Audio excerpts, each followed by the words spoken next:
Szinte minden a Földön, a Laniakea és a tejútrendszer egész univerzumban megtalálható, az egy tórusz rendszer szerint épül fel, és akkor most megpróbálom kivetíteni, mert ez gyakorlatilag nem internet, itt van a számítógépen rajta.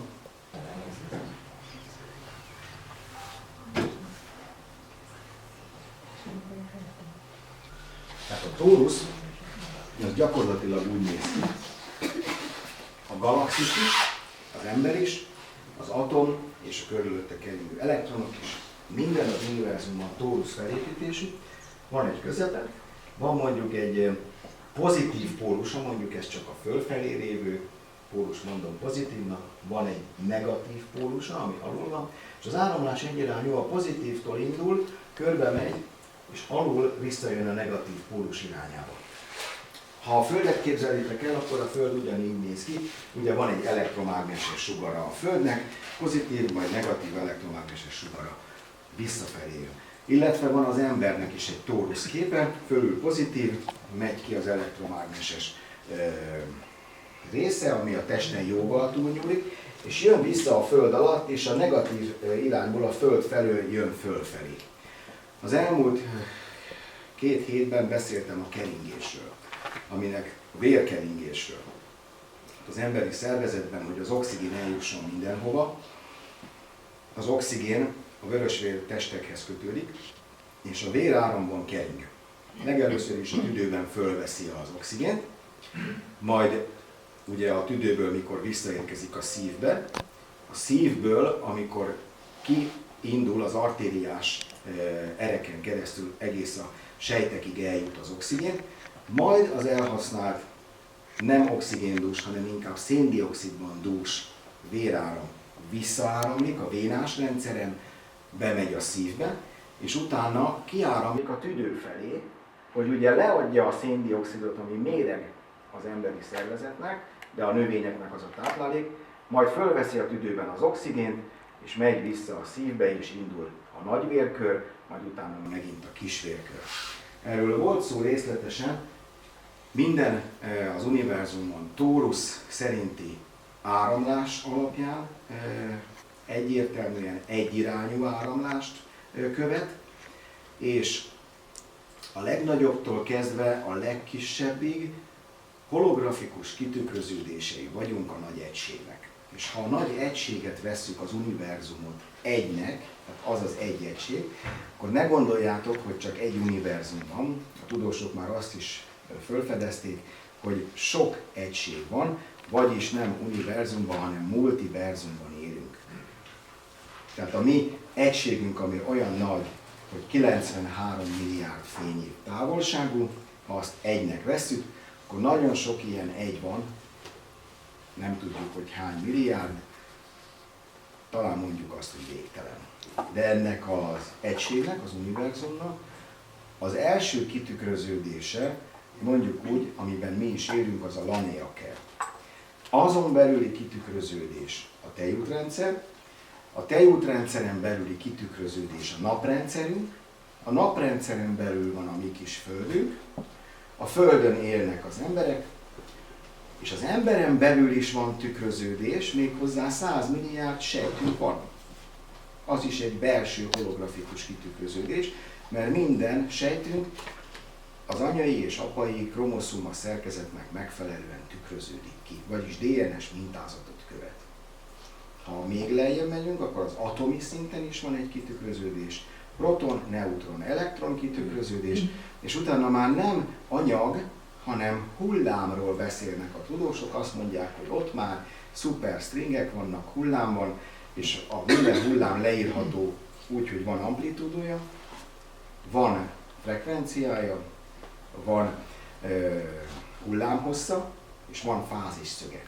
Többnyire a fényt úgy szokták jellemezni, az egy olyan hullámhosszú a fény, olyan hullámhosszú fény, ami felosztható 7 különböző hullámhosszúságú egységre, és a leghosszabb, amit látunk, az a 800 nanométer, az a vörös, a legrövidebb meg 400 nanométer hullámhosszú, az a ibolya. És akkor ugye közötte van a 800-400 között, amit látunk a vörös, a narancs, a sárga, a zöld, a kék, a lila és az ibolya. Amit nem látunk, de van, az az ultraibolya, az abban az irányban van, és amit nem látunk, de érzékelünk, mert az infravörösnél hosszabb hullámhossza van, mondjuk 1000 nanométer, az meg a hő. Nem látjuk, de érzékeljük, hogy meleg van. Ugye? És abba az irányba is tovább lehet menni, ami a napnak gyakorlatilag az elektromágneses sugárzását, a hullám hosszát mutatja, ez a szűk spektrum, amit mi látunk. Tehát ha azt vesszük, hogy az egész spektrum, ami az ultraibolya felé megy, meg az infravörös irányába megy, mondjuk a 100 egység, tehát 100%, akkor ebből mi látunk 3%-ot, vagy max. 4-et. Jó? Tehát 96-97%-ot nem látunk. Az univerzumból.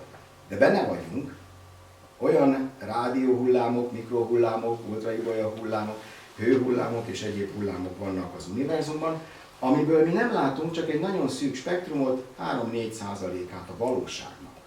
De a valóság az 100%. Ezt azért mondtam el, mert gyakorlatilag a láthatatlan rész a tudatalatti. Ami látható, a szemnek látható, érzékelhető, azt mondjuk, hogy hát ez van, hát én látom, hogy ezek szép színesek ezek a könyvek, a könyvnek van írója, a könyvnek van címe, fel tudom lapozni, el tudom olvasni, jó, rendben van, ez a látható része. Na de mi van a sorok között? Meg mire gondolt az írója, amikor ezt írta? Meg mit nem írt le, amire valójában gondolt, csak kihúzta. Ugye? Látjuk, azt gondoljuk ez a valóság, de nem ez a valóság, meg a valóság ezen túl is, amit egyszerűen elneveztünk tudatalattinak. Még hogy a tudatalattit megértsétek, hogy ami a valóságon túl van, az például láttok engem, mint embert, ugye, részben, halljátok a hangomat, ugye, mert beszélek magyarul és van fületek hallani, esetleg, ha közel megyünk egymáshoz, még azt is érzitek, hogy milyen parfümöt fújtam be, ugye? Feleségemmel szoktam csókolózni, akkor érzem az ízét, az ajkának az ízét. De ugyanígy érzitek az ízét a nyelvetekkel az ételeknek, italoknak. És lehet érezni a hőmérsékletet, hogy mondjuk melegszik, és lehet, hogy le is kapcsolom, hogyha már nincs rá szükség. Érzem, ha becsukom a szemem is, nem csak hallom, hogy működik, hanem érzem, hogy meleg. Tehát sok minden érzékünk van, amit ugye a természet kifejlesztett az embereknek, de van egy olyan érzékünk, ami a 6. meg a 7. érzékünk. Gyakorlatilag a 3. szem, amit nem látunk a tobozmirigy, érzékeljük azokat az elektromágneses sugarakat, vagy nem elektromágneses, de valamilyen hullám, frekvencián zajló, nem látható, és nem hallható, nem ízlelhető, nem tapintható, nincs hő hatása, de érzékeljük, például ha valaki belép a terembe, és semmit nem hallanék, de már lehet, hogy érzékelem a 360 fokos teret. És ez is túl van a tudaton, ez is mondjuk része a tudatalattinak, ami nem látható, tehát látható. Látjátok a testemet, de nem látjátok például, hogy hol van a májam, a gyomrom, a tüdőm, de tudjuk, hogy itt van, ugye? Tehát a tüdő, hol helyezkedik el a gyomor, a máj, a belek, stb. És annak a szöveteknek és a sejteknek sem látjuk azt, hogy hogyan működnek, de mégis működik. Nem kell tudnunk azt, hogyha megeszem egy kiflit, hogy az most hogy lesz belőle szénhidrát, hogy bomlik le, hogy fogják lebontani az enzimrendszerek, és majd én hogy hasznosítom majd a kis mitokondriumaimmal, hogy csinálok belőle energiát, ezt nem kell tudni. Tehát nem kell elmenni biológia órára, hogy valaki meg tudjon emészteni egy kiflit, vagy egyen zöldséget, gyümölcsöt, és hogy jól működjön a szervezete. De miért mondom el? Ezt azért mondom el, mert ez ősidők óta automatikusan működik, a tudatalatti programok szerint működik, hát nem kell tudatosan tudni, a tudatalattival működik, és folyamatosan használjuk. És hogy alakult ez ki, hogy mi ezt használjuk? A 150 000 enzimünket. Gyakorlatilag körülbelül 30 000 gén az, ami az emberi szervezetben a 23 anyai, 23 apai kromoszóma, összesen 46 kromoszóma, tartalmaz 30 000 gént. És a 30 000 gén az egy térkép. Olyan, mintha lenne például itt egy könyv, azt mondom, ez 30 000 gén térképét tartalmazza, és az első oldalon tartalmaz egy gén, 50 enzimet, és így tovább. Tehát gyakorlatilag a 150 000 enzim, mintha le lenne írva. De körülbelül akkora tartalma van a kromoszómának, ami minden egyes sejtben benne van, és ugyanaz az információ, mintha egy 600 oldalas könyvet így föltennénk 10 egymás mellé, 10 polcon, és 10 ilyen szekrényt egymás mellé tennénk. Gyakorlatilag 1000 darab 600 oldalas könyv információ tartalma az, amit mi alapból tudunk a születésünktől kezdve. Mert ugye tudunk enni, tudunk emészteni, tudunk futni, járni, nem kell, hogy kinövesszük a hajunkat szőkére, akkor is szőke lesz. Meg van, akinek megőszül a haja 50 év fölött, akkor sem akarjuk, hogy megőszüljön, de automatikusan megőszül. Miért? Föl lehetne tenni a kérdést. Az egyik miért szőke, a másik barna, harmadik köz, vagy miért kék szeme van és barna és zöld szeme valakinek, vagy miért 2 méter magas, a másik meg csak 150 centi, vagy valaki 90 kg van, aki meg csak 50 kg súlyú. Azért, mert a fölmenőinktől, az őseinktől ezt örököltük. És most nézzük meg, hogy körülbelül hány fölmenőnk van. Hát ugye van 2 szülő jó esetben. 4 nagyszülő és 8 dédszülő. És akkor látjuk, hogy 2 az x-edik hatványon lehetne még növelni. Hát 2 az első, második, harmadik hatványon, ugye, majd a negyedik hatványon, 5., 6. hatványon. Ha így megyünk mondjuk 2 a 10. hatványon, már 1000-ig jutunk. Ha megyünk tovább 2 a 20-on, már 1 millió. Ha megyünk 2 a 30-ig, akkor már 1 milliárd. És gyakorlatilag több milliárd, több 100 000 milliárd fölmenőnknek kéne lenni, ha azt nézzük, ugyebár, mert akkora variációja van ennek a 2 az x-edikennek. Azt is mondhatnánk, hogy körülbelül, ha visszamennénk az időben, körülbelül 4,5 milliárd évet, akkor jutnánk el oda, amikor nagyjából kezdődött a Föld kialakulása. Amikor a Föld kialakult, és a jelenlegi, mondjuk úgy, Föld-Hold szerkezetet fölvette, 18 éven felüliek vagyunk, elmúltunk, gyakorlatilag egy kozmikus szeretkezés során egy őstökös megtermékenyítette a Földet. Az őstökös Teának hívták, az ősföldet meg ősföldnek, és a 2 egybe olvadt, és adta azt a Földet, amin most is érünk, és ez a Föld adja nekünk az élelmiszert, a folyadékot, a levegőt, mindent a Földből nyerünk, gyakorlatilag nem a Holdról hozzuk, viszont mi a becsapódás következtében elhagyta a Föld gravitációs terét, és összeállt, az most is ott kering a Föld körül, mint hold. Vagy holdtest, vagy holdtest. Gyakorlatilag ott nincs víz, vagy ha van is nagyon kevés, és lehet, hogy olyan üreges, mint például egy tojás, tehát héja van, de lehet, hogy belül nincs semmi, mint ahogy a Földben van köpeny, és belül azt mondják, hogy van egy vasmag, ami ott kering, és ez a köpeny és a vasmag indukciója hozza létre az elektromágneses védőmezőt, ami a Föld körül kialakult. Miért mondtam ezt el? Azért, hogy 4,5 milliárd év alatt kialakultak, hát első körben egysejtűek, többsejtűek, majd növények, és a növények szolgáltatták az oxigént. Széndioxidból, napfényből, vízből előállítottak cukrot, és előállítottak olyan oxigént, ami kezdetben mondjuk 40-50%-osra dúsult a légkörben, beállt körülbelül 35%-ra, mire a nagytestű élőlények is kifejlődtek, és akkor megint jött egy megtermékenyítés, megint bezuhant egy hatalmas nagy, mondjuk úgy 12 km átmérőjű spermium a Földbe, és kihaltak a hüllők. De nem csak azért, mert eltakarta a porfelhő a napot, az már következmény volt, hogy eltakarta, és nem tudtak a növények fotoszintetizálni. Gyakorlatilag a 35%-os oxigén leesett 21-re, és a nagytestű élőlények egyszerűen megfulladtak, nem volt elég a nagy test megfelelő oxigén tartalmának a feltöltéséhez, mert ha hiszitek, hanem az ember, most az emberről beszélek, 65%-a oxigén.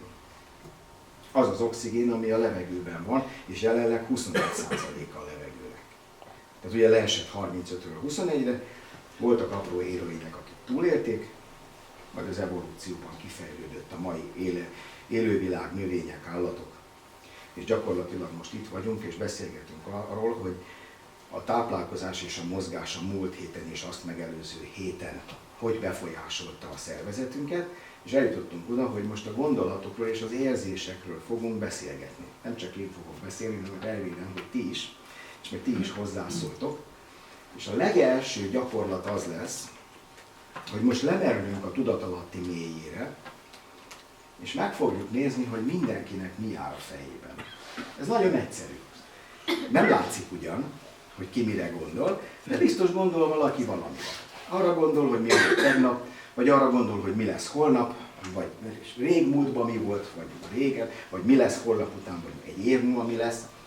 Arra is figyeljetek, ha véletlenül valakinek jön egy olyan gondolata, ami nem a múltra, és nem a jövőre irányul, hanem a jelenre.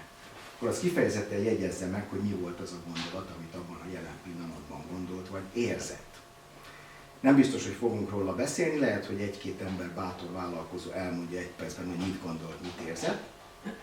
De most arra teszünk kísérletet, hogy lemerüljünk a tudat mélyére, a tudatalattiba, és megnézzük, hogy mi minden van ott.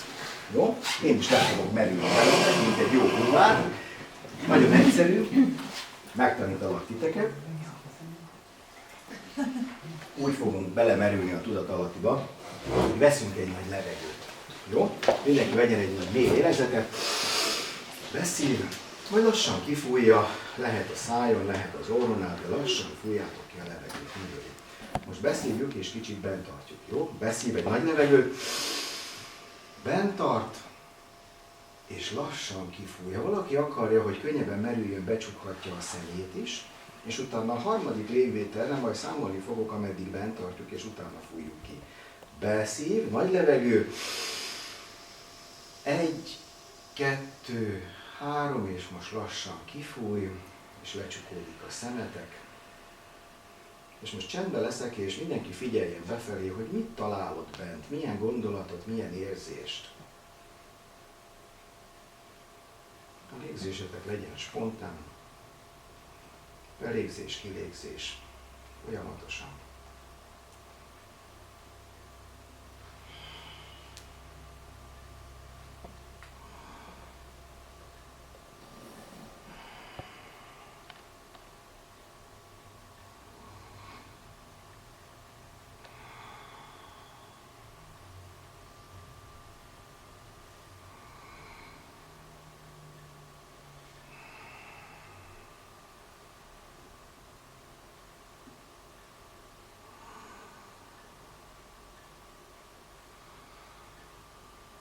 Jó, most nagyon finoman, aki becsukta a szemét, most lassan kinyithatja, de tartsátok meg ezt az apró belégzést, kilégzést.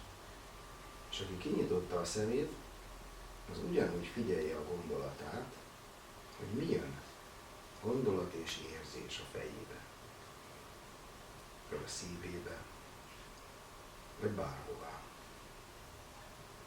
És megint csukjátok be, aki kinyitotta a szemét, és most még lejjebb fogunk menni. Mondjuk úgy, hogyha el is érkeztünk egy nyugodt állapothoz, akár az alfa-agyi hullámnak is nevezhetném ezt a nyugodt állapotot, és még lejjebb fogunk menni, és hogyha valaki nem gondolt semmire, az már nagyon közel van ahhoz, hogy kiüresítse az elméjét, és most megmutatom nektek, hogy hogyan lehet kiüresíteni az elméteket.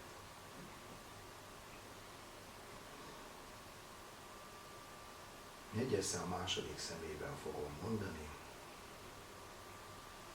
Engedd, hogy az elméd ellazuljon.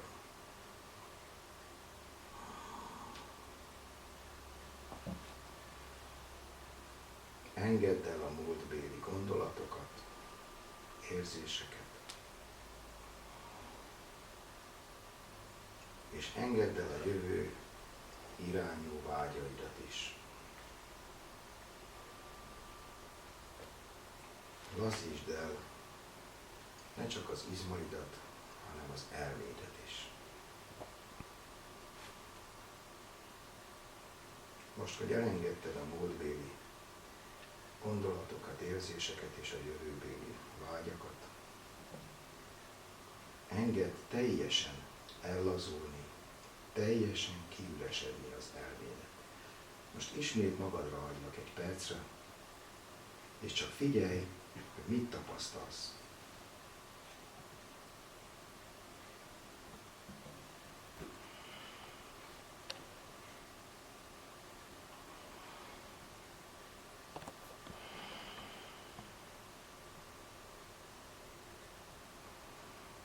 Nagyon jól csinálod.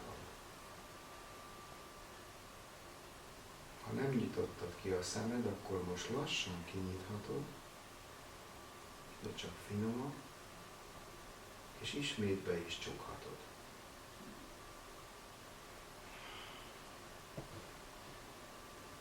Most 5-től 1-ig fogok számolni. Még lejjebb fogunk menni. Ha eddig az alfában voltunk, akkor lementünk a tétába. És az is lehet, hogy most még lejjebb megyünk, de ne félj, nem fogsz elaludni, csak a hangomat figyeld. 5. Engedd az elmédet teljesen ellazulni. 4. Teljesen ürítsd ki az elmédet. 3. Ellazítottad az elmédet, kiüresítetted a gondolatoktól, mentesítetted. Teljesen laza vagy. 2. Egyre távolabb vagy a valóságtól. 1. Most egy kicsit elidőzünk itt. Ebben a nyugodt és csendes állapotban, mintha egy tisztással lennél. Most csak érezd, hogy vagy.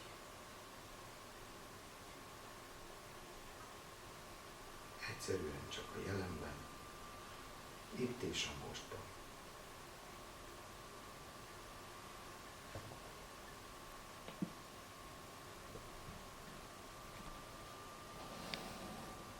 Nagyon jó. Mielőtt teljesen elaludnánk, most vissza fogunk jönni. Bár jó lenne itt maradni, ebben a tökéletes nyugalomban, az itt és a most állapotában, a jelenben. És most majd 3-tól 1-ig fogok visszaszámolni, és szép lassan visszajövünk. És mire 1-hez érünk, majd kinyithatod megint a szemed, de nem előbb. 3.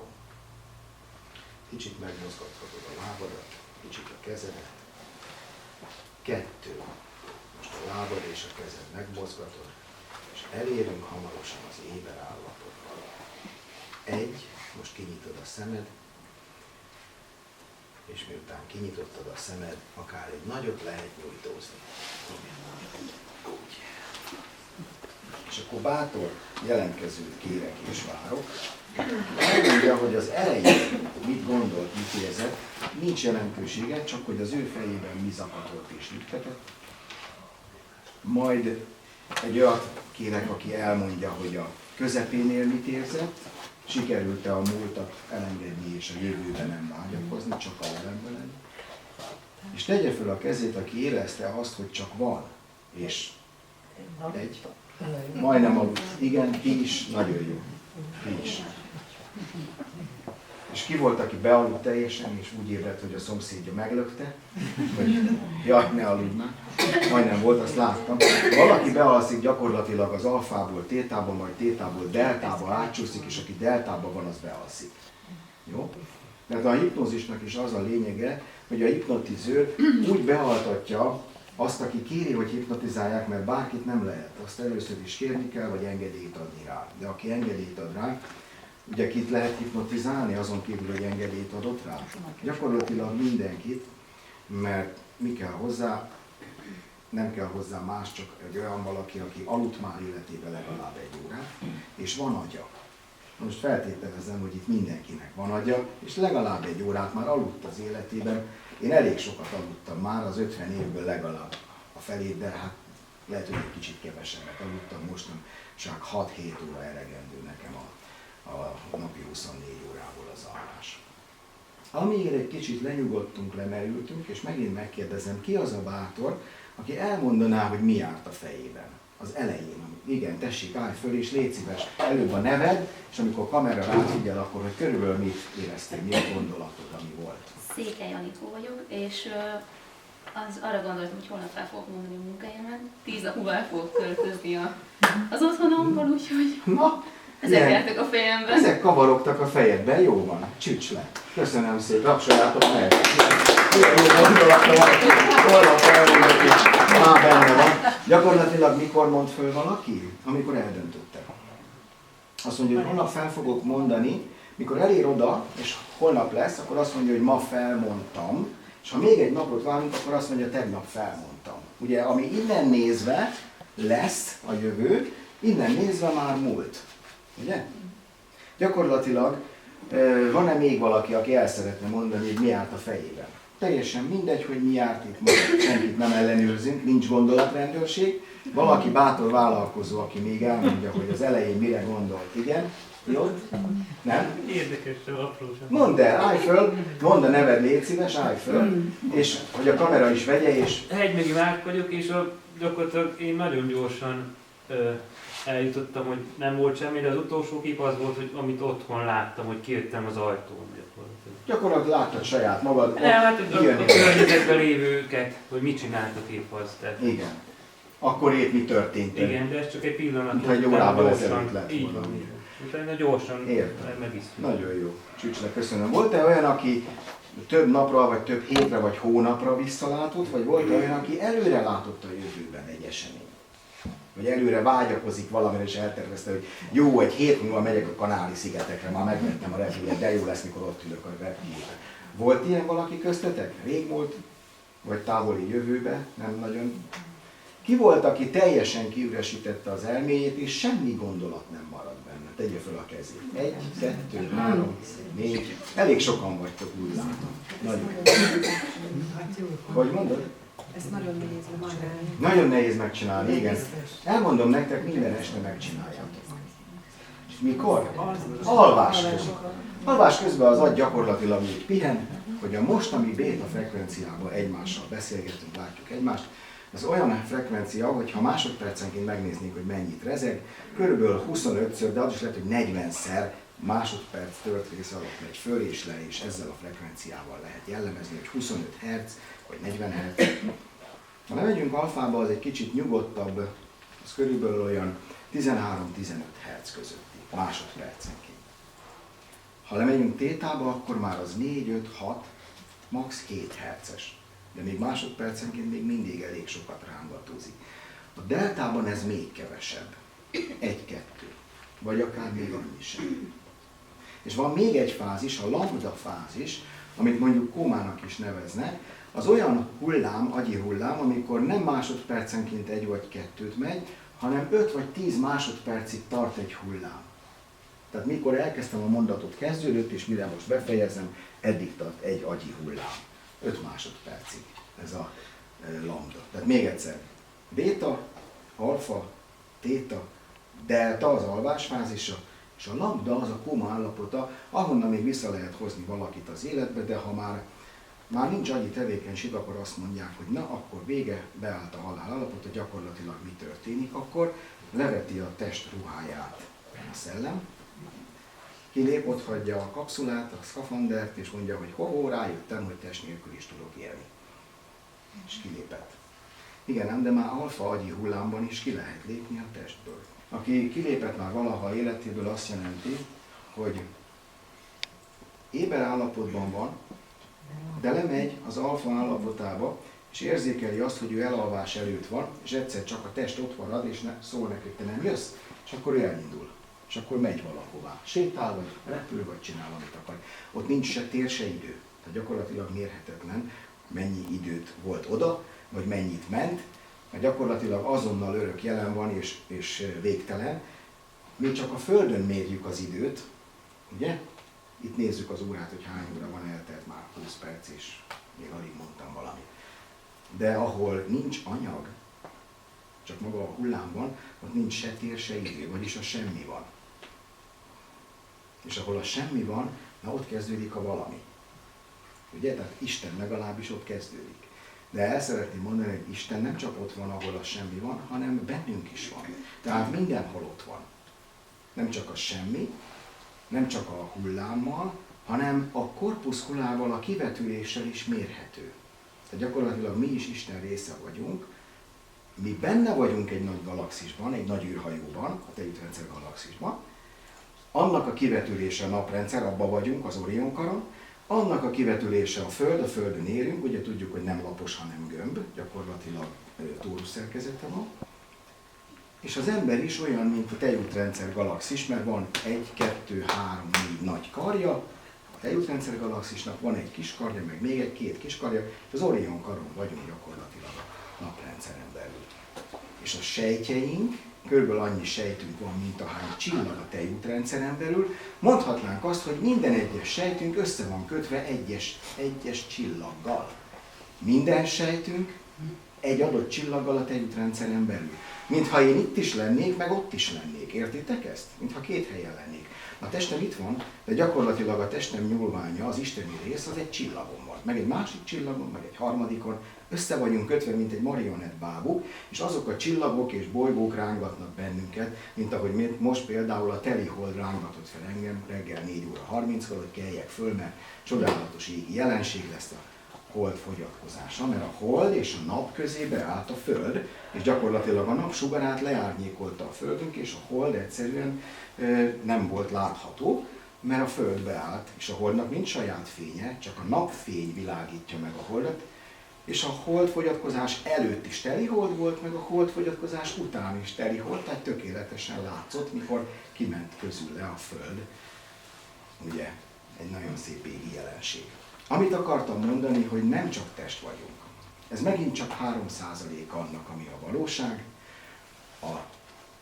Mi a 97% az a minden egyes csillagon, minden egyes galaxisban ott van, a tejútrendszeren belül, ami ki volt vetítve, a tejútrendszerről kivetítve. Lehet, hogy ezt le is kapcsolom, mert már nem fog keverni ki, és hadd pihenjem. Érthető eddig, amit elmondtam? És akkor most a tudatalattiról fogok beszélni, de úgy, hogy megértsétek. Ez olyan, mintha valaki azt mondaná, hogy Istenről fogok beszélni, de úgy, hogy megértsétek. Arról az Istenről, aki láthatatlan, nem szagolható, nem érzékelhető, nincs kivetülése, nem hideg, nem meleg, se fénye. Gyakorlatilag mi vagyunk Isten kivetülése. Te is, Józsi, te is, Kata, te is. Mi vagyunk Isten kivetülése. Holografikus, háromdimenziós kivetülése vagyunk a valóságnak. A valóság az 43 dimenziós, miért csak 3 dimenziót érzékelünk? Ezt hisszük valóságnak, de nem ez a valóság. A matematikusok kiszámolták, hogy nem 3, hanem 43 dimenzió van. A tudatalatti valójában láthatatlan. A tudat az látható, érzékelhető. Tudunk beszélni, sok mindent tudunk csinálni, gondolkozni. Akkor valójában mi az a láthatatlan rész, ami a tudatalatti? Elmondom nektek. A tudatalatti az is egy kivetülés, mondjuk úgy egy automatizmus, amit 4,5 milliárd év alatt megörököltünk a szüleinktől, amit ő a szüleiktől örököltek, tehát a nagyszüleiktől, amit ők a dédszüleiktől örököltek. Azt a tudást, tapasztalatot, gondolatot és érzést letározták egy DNS mintázatba, és ez a DNS mintázat a tudatalattiban generációból generációra továbbadódott. Bennünk kivetült. Mi van akkor, ha valakiben olyan DNS információ, olyan tudatalatti információ van, ami egyszer csak a felszínre jön? Egy nagy titok, ami kiderül. Mi van akkor? Ha leesik a tantusz, elkezd sírni az illető, vagy nevet. Miért? Mert a tudatalattiban tárolt DNS információ, amíg nem oldják meg és nem beszélik ki a titkot, betegségként jön elő. És minden konfliktus, ami az embert éri, az gyakorlatilag betegségben jöhet elő. Értem ez alatt a magas vérnyomást, a elhízást, a cukorbetegséget, a rákos betegséget, a 10 féle depressziót, 10 féle mániát, a pánikbetegséget, és mindenféle betegséget, amit most az orvostudomány, természettudomány is feltérképezett, és próbál valamilyen gyógyszert adni, egy terméket, amivel megpróbálja változtatni azt, ami megváltoztathatatlan, mert a tudatalattiban van, nem azon a szinten keletkezett, mert egy lelki trauma az oka. Értitek? Tehát volt valamikor egy lelki trauma, ami nem biztos, hogy a mi saját életünkben volt.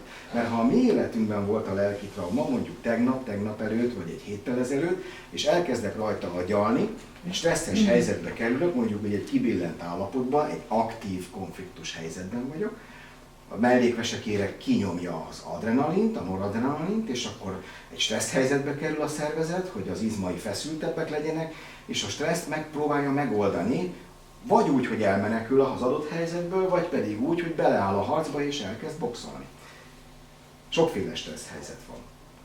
De ez csak egy alap, amikor valaki stresszes helyzetbe kerül. Konfliktus lehet például olyan lelki trauma, amikor valaki nem azt csinálja a munkahelyén, amit szeret, hanem mást, amit a főnöke megmond, de azt nem szereti. Elmondanám, ha valaki olyat csinál, amit nem szeret, a természet úgy védekezik, hogy leállítja az inzulin termelést a beta-Langerhans sejtekben, a hasnyálmirigyben, nem lesz inzulin, fölmegy a vércukor, hogy több cukor jusson az agynak, hogy megoldja azt a stressz helyzetet. Amikor megoldotta, a vércukor visszamegy. Miért? Mert kiáramlik a beta-Langerhans sejtekből az inzulin, és elkezdi benyomni a cukrot a sejtekben, mert az agy megoldotta a stressz helyzetet, már nem kell neki annyi cukor. Igen, ám, de mi van, amikor valaki a stressz helyzetben, a konfliktusban él napokig, hetekig, hónapokig vagy évekig? Mert nem oldotta meg. Ráadásul elrontják, mert adnak inzulint kívülről, vagy azt mondják, hogy ne egyen cukrot, de a cukorbetegségnek nem a cukor az oka, és nem az inzulinnal kell kezelni. Érthető? És ez csak egy példa volt. A stressz helyzetet, a lelki konfliktust, azt meg kell oldani. Ha van valakinek egy stressz helyzete, egy lelki konfliktusa, egy kibillent aktív szakaszban van, ha megoldotta, akkor lezuhan, mondjuk úgy, a stressz helyzetből megpróbál visszaállni a nyugalmi állapotba, de nem a nyugalmi állapotba megy, hanem még lejjebb zuhan, ha egy hullámgörbével akarnám leírni, és amíg a stressz helyzetben éjszaka sem tudott aludni, mert az agya azon járt, hogy oldja meg, amikor megoldotta, már nem kell azon járni az agyának, és nappal is aluszékonyabb lesz. És a gyógyulási fázis felénél van egy fejfájása. Azt veszi észre, hogy hoppá, valami emlékezteti arra, hogy neki itt fáj, vagy itt hátul, vagy elől fáj, vagy bent, vagy lent, vagy egész a tarkóban. A fejfájás emlékezteti arra, hogy volt egy konfliktusa, amit ő megoldott, és most van a gyógyulás felén, és ha akkor lehűti a fejét, ahol fáj, iszik egy kávét, le is pihenhet, vagy megáll a munkában, a vezetésben, vagy bárhol van, és leül mondjuk egy fél órára, akkor az, ami a kiugró szakasz volt a fejfájáskor, megint egy hullámszakasz, jön egy mélyzuhanás, mondjuk úgy a pisilési fázisba lép, és a szervezet az agyi ödémát elkezdi kiüríteni, ami nem más, mint a biztosíték az agyban, ami bekapcsolt, hogy a konfliktus megoldotta, lejött az aktív érzelmi stressz helyzetről, majd emlékeztetője volt, itt sír, vagy itt nevet, vagy itt elájul, vagy itt epilepsziás krízise van, de mindenképp fáj a feje, és a fejfájás után pontosan annyi idő telik el a teljes gyógyulásig, mint amennyi a fejfájásig eltelt a konfliktus megoldásától kezdve. Ha ez 2 hét volt, még 2 hét van. Ha ez 3 nap volt, még 3 nap van hátra. Tehát mi van akkor? Amikor már utána beáll a normál hullám. Elmúlt az a stressz helyzet, megoldotta, fejfájása volt, kifuttatta a programot, és minden visszaállt a normál kerékvágásba. Akinek nincs lelki traumája, az a normál hullám szerint éli az életét. Nappal fent van, éjszaka alszik. Nappal fent van, éjszaka alszik, ugye? De mikor jön egy élethelyzet, stressz helyzetbe kerül, na akkor kerül ki billent állapotba. Tegye fel a kezét, aki ezt nem érti. Na jó, megnyugodtam, mert akkor jól magyaráztam el. Tehát aktív stressz helyzet, megoldás utáni szakasz, kiugró emlékeztető, majd utána bejön a normál hullám. Így működik minden ember. Néha az állatok is, még a növények is. Tehát minden élőlény. És szeretném elmondani, a 2 héttel ezelőtt elmondtam, meg egy héttel ezelőtt is, hogy a földgolyó egy élőlény. A naprendszer is élőlény. Egy percig ne legyen kétségetek afelől, hogy amit kivetítettem tejútrendszer, az tárgy lenne. A tejútrendszer is élőlény. Az egész univerzum élőlény. És ha magunkba megyünk, az emberi mértékből befelé, a sejtünk is élőlény. Egy vörösvérsejt is élőlény, egy baktérium is, egy vírus is, egy gomba is, de még a proton, elektron és a neutron is élőlény. Oké? És hiába mondják nekem azt a fizikusok, hogy ez tárgy, ez akkor is élőlény, mert a benne lévő proton körül az elektron az forog, pörög, anyagcseréje van, mert fölveszi az energiát, egy gerjesztett elektron S, P, D vagy F pályára kerül, és amikor leadja az energiát, akkor meg fotont bocsájt ki, és látható. Tehát mikor fölveszi az energiát, olyan, mintha eltűnne az elektron, mikor fotont bocsájt ki, akkor olyan, mintha feltűnne. Mint amit kivetítettem, ha mondjuk film lenne, és régi filmen filmkockákat vetítettem volna ki 2D-ben a falra, akkor olyan gyorsan vetítettem volna a filmkockákat, hogy bár a filmkockák egyesével vannak, de folyamatos filmet látunk. 2 dimenzióban. Na most az ember egy 3 dimenzióban kivetített élőlény. Jó, de akkor honnan vetítik, és kik vetítik, és miért vetítik, miért van erre szükség egy tejútrendszer nagyságú élőlényre, vagy éppen az egész univerzumra, ahol annyi galaxis van, mint ahány homokszem a Földön. Akkor el tudjátok képzelni, milyen sok galaxis van az univerzumban? Erre a Földön elég sok homokszem van. Nos, azért mondtam el, hogy mielőtt elmegyünk egy mondat, hogy a tejútrendszernek a tudatalattia a naprendszer. Ha ezt megjegyzed, ez elég. A naprendszernek a tudatalattia a Föld. A Földnek a tudatalattia az ember. Az embernek a tudatalattia minden egyes sejt. És ott vetül ki a tudatalatti, ahol a konfliktus becsapódik. Értitek? Ugyanis az mutatja meg, hogy mi a konfliktus valódi lelki oka. És ezt nagyon szépen leírták, nem én találtam ki, nem az ujjamból szoktam ki. Méghozzá Hammer doktor, egy német agysebész írta le, és a magyar nyelvre Barnai Roberto lefordította, a Biologika Servatlas című könyvét kiadta. Benne van a szerző, a Hammer doktor, megtaláljátok benne, és le van írva minden egyes biztosíték az agyban, hogy 87 helyen hol van, és le van írva, hogy milyen lelki trauma, stressz, milyen testi elváltozást okoz. Körbeadom, ha meg szeretnétek vásárolni 20 000 forint darabja, és akkor már mehetsz is. Jó, bocsánatot kérek, mert ugye a buszom így megy. Nagyon szépen indítsátok el, és akkor szívesen szia, és ezt a 6-ot majd visszakérem. Ha valaki meg akarja venni, akkor meg tudja vásárolni. 1, 2, 3, 5 darab, nem is 5, igen. Ennek a átbeszélése gyakorlatilag egy fél napig tart. És hogy nem is folytatom tovább, hanem majd február 2-a, 3-án, aki eljön, vagy március 2-a, 3-án, egy fél nap alatt ennek a rejtelembe belenézünk. Hangsúlyozom, a könyvet én legalább 3 hónapig tanulmányoztam. Olyan szinten, hogy egyszer elolvastam, és mivel előreutalások vannak a könyvben, előre lapoztam. Aztán hátrautalások vannak, hátra lapoztam. Aztán másodjára, amikor olvastam a könyvet, akkor úgy olvastam, hogy tudtam, hogy mire utal előre, úgyhogy elolvastam még egyszer a könyvet. Harmadjára meg kijavítottam a hibákat benne, azt a 101 néhány hibát, ami vagy elírás volt, vagy szakmai, vagy egyéb dolog. És a szerzővel nagyrészt át is beszéltem, hogy ez igen, ez ilyen, olyan elírás, stb. Mert hát senki nem tökéletes. Gyakorlatilag a Biologika Servatlasban le van írva, mi a konfliktus lelki oka. Mi a tudatalatti kivetülése egy lelki konfliktusnak, egy lelki traumának. Miért jelenik meg a hasnyálmirigy béta Langerhans sejtjein egy olyan mondat, ha valaki nem azt csinálja, amit szeret?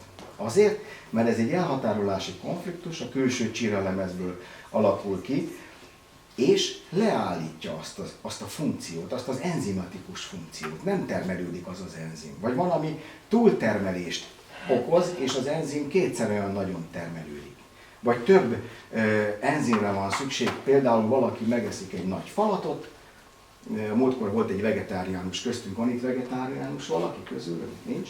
Hát húsevők is vagyunk, megeszünk egy nagy libacombot, vagy 2 vagy 3, és olyan sokat teszünk, hogy le kell bontani azt a szervezetünknek, fehérje, szénhidrát, zsírra, de a szervezetünk automatikusan tudja, és tudja, milyen enzimeket kell kiválasztania. Sőt, annyira intelligens a szervezet, ha valaki többet teszik, akkor elkezd több sejt szaporodni, hogy több sósavat termeljen, mondjuk a gyomornak bizonyos sejtjei, a gyomor savat kiválasztó sejtek.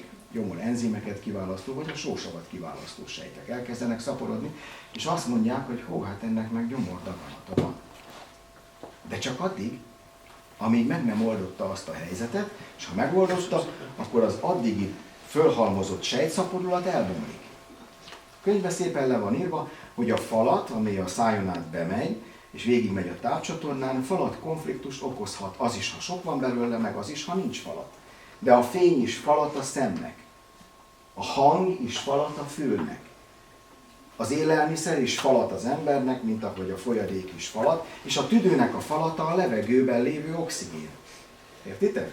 Tehát nagyon sok falat van, nem csak a kaja, amit megeszünk, vagy élelmiszer, és 2 héttel ezelőtt nagyon sok élelmiszerről beszéltem, hoztam 1-2 mutatóba ilyen jó kis smoothie italokat, meg mindenfajta táplálék kiegészítőket, meg csokoládé formájú élelmiszereket, még ilyen szépség, hát üres doboz, de szépségvitamin, meg Q10, ilyeneket is hoztam, ilyen prostik, ami gyakorlatilag a ízületekre van, vagy ProSugar, ami a cukorszintet harmonizálja akkor, ha valaki lejött a konfliktus aktív helyzetből. És a tudatalattiból felhozta a tudatos szintre azt a traumát, amit neki el kellett engednie ahhoz, hogy teljes mértékben megoldja a problémát, ami az életében fölmerül. Igen, de mi van akkor, ha valakinek nem az életében keletkezett a lelki konfliktus, hanem a szülei, nagyszülei vagy dédszülei DNS mintázatát kellene megoldani, amit nem tudtak megoldani a nagyszülők, dédszülők, és így tálcán azt mondták, hogy hát neked átadjuk így ezt a DNS készletet, de van 1-2 biblia, ami elég nagy titok, de old meg. Ilyen meghatalmazást adtak a szülők, nagyszülők, érted? És ez a könyv, ez egy másik könyv, Recall Healing Egészségpiramis, a szellem, lélek, automatikus agy és a testről írnak benne, és leírja, hogy a DNS, ugye visszamenve a szülők, nagyszülők, dédszülőkre, egy családra is van benne, hogy milyen törvényszerűség szerint öröklődik. És megfigyelték, hogy az elsőszülött gyermeknek az elsőszülött apa, anya, vagy elsőszülött gyermekeire van hangolva. Mindenki a fölmenőjére van hangolva. A második szülött a másodikra, a harmadikra, és így tovább. Igen ám, de megfigyeltek egy törvényszerűséget, hogy a családon belül olyan harmónia, rezonancia van, ez a rezonancia törvénye, hogy az elsőszülött, a 4. és a 7. szülött is egymásra van hangolva. A második, az 5., a 8. és a 3., a 6., a 9. van hangolva. Szépen le van írva. Vagyis nem mindegyik felmenőnktől kapjuk ám azt a lelki traumát, nem mindegyiktől kapunk meghatalmazást, hogy old meg, csak a rezonancia sorrend szerint. Én 2. szülött vagyok, édesanyám 5. szülött, gyakorlatilag én édesanyámra vagyok hangolva.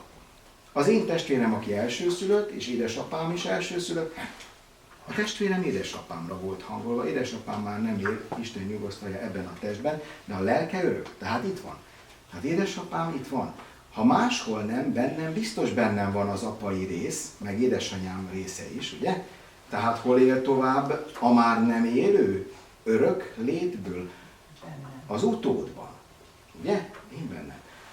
A te szüleid, te benned élnek tovább, a nagyszüleid is, a dédszüleid is, érted? Ez a fantasztikus, hogy ha volt egy dédnagymama, aki elkövetett valamit, egy konfliktusa volt, és nem oldotta meg, és titokként kezelte, továbbadta a meghatalmazást a dédnagymama a gyermekének, ő sem oldotta meg, ő is tovább passzolta a dédnagymama unokájának, és ő sem oldotta meg, és ő továbbadta, hogy hát már egyszer már a dédunoka csak megoldja. És akkor jön a betegség a dédunokán, vagy valakin, és kivetül a testén, és nem tudja hova tenni, mert nem tudja, hogy ez most milyen lelki traumából adódott. Ez honnan jött? Hát az életében nem volt neki ilyen. Ismerek olyan testvérpárt, akik 1 évvel idősebbek, 2 férfi, nem mondok nevet. Az egyik cukorbeteg lett, most mondok egy számot, de nem biztos, mit tudom én, 28 évesen, és az öccse is 1 évre rá, 1 év különbsége, ő is 28 évesen lett. Igen, de mi volt, amit apuka 28 évesen átélt, és mind a 2 gyerekre öröklődött, vagy nem csak az apuka volt, hanem mondjuk egy felmenő, vagy többen voltak, és akár többen is voltak, akik ezt a problémát átélték a családban. Mondjuk mindegyik gyerek átélte egy adott problémát? Igen, lehet, mert a gyerek, most figyeljetek, a szülőnek a tudatalattia. Vagyis a gyerek mit csinál? Leveszi a szülőről a konfliktust magára, hogy a szülő tovább tudjon élni, megoldani az életet, és a gyerekét el tudja tartani. A gyerek úgy menti meg saját magát, hogy megmenti a szüleit a túlélése érdekében. De magát lebetegíti a gyerek, aki a szülőnek a tudatalattia. Értitek az összefüggéseket? Tehát gyakorlatilag nem is biztos, hogy tehettek róla, hogy betegek vagytok. Még az is lehet, hogy a szülő, nagyszülő sem tehet róla. Az is lehet, hogy a dédszülő tehet, vagy még 100 000 évig visszamehetnénk az időben, és megnézhetnénk, hogy ki tehet róla. Mondok egy példát. 100 000 évvel ezelőtt az őseink Indiában voltak, vadásztak, már akinek, és a férfiak elmentek vadászni, és volt egy folyó. És a folyón át kellett kelni. Átmentek a folyón a köveken. De volt egy indián, aki belelépett a vízbe, mert megbotlott, elesett, és a kígyó megmarta. Hazamentek, elmondták a vadászat után, hogy egy ember meghalt, a kígyó megmarta. Majd elmentek megint vadászni, de vigyáztak, hogy bele ne lépjenek. Mentek, és egyszer megint belelépett valaki a folyóba, és megint megmarta a kígyó. És a törzsbe beszélgettek, hogy hát ez nem jó, nem szabad belelépni a folyóba, mert ott kígyó van, és halálos lehet, stb. De nem tudták megoldani, mert a folyóban mindig volt kígyó, és mindig volt egy szerencsétlen, aki véletlenül belecsúszott, vagy belelépett a folyóba. Igen, de volt egy okos, aki kifejlesztett magának egy programot, méghozzá egy szklerózis multiplexet, és onnantól kezdve, hogy szétkapcsolta az izmait és az idegrendszerét, nem tudta mozgatni a lábait. Gyakorlatilag nem tudott járni. Hogy mentette meg az életét? Úgy, hogy nem ment el a folyóig. És mivel nem ment el a folyóig, ezért nem lépett bele a folyóba, és nem is halt meg.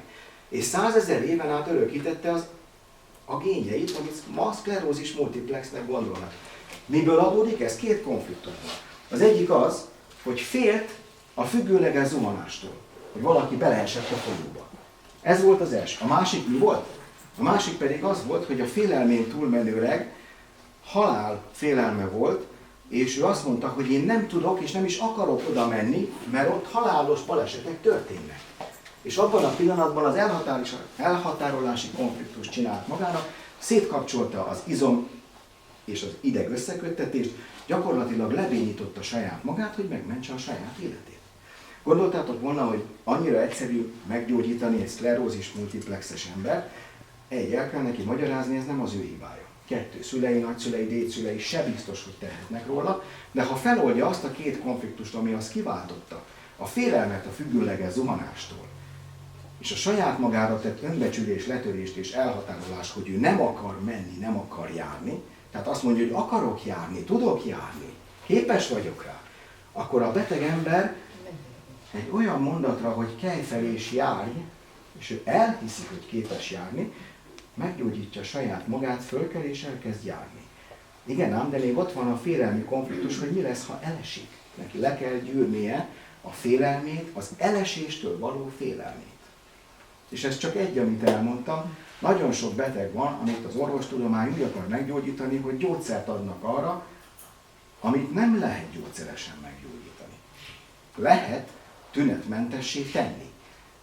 De nem biztos, hogy meggyógyul. Biztos, hogy nem gyógyul meg a gyógyszertől. És ki mondja ezt nektek? Egy gyógyszerész. Nem furcsa ez?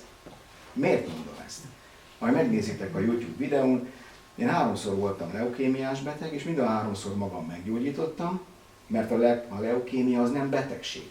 Az egy folyamat, a gyógyulási folyamatnak a része, amikor leesik a vörösvérsejtszám, majd megemelkedik, és aztán beépül egy bizonyos helyre. Ez a bizonyos hely egy ciszta, 3,5 centis ciszta volt a térdemben, de már nincs benne, akkor nem is tudtam járni, amikor megnézték, elég fájdalmas volt.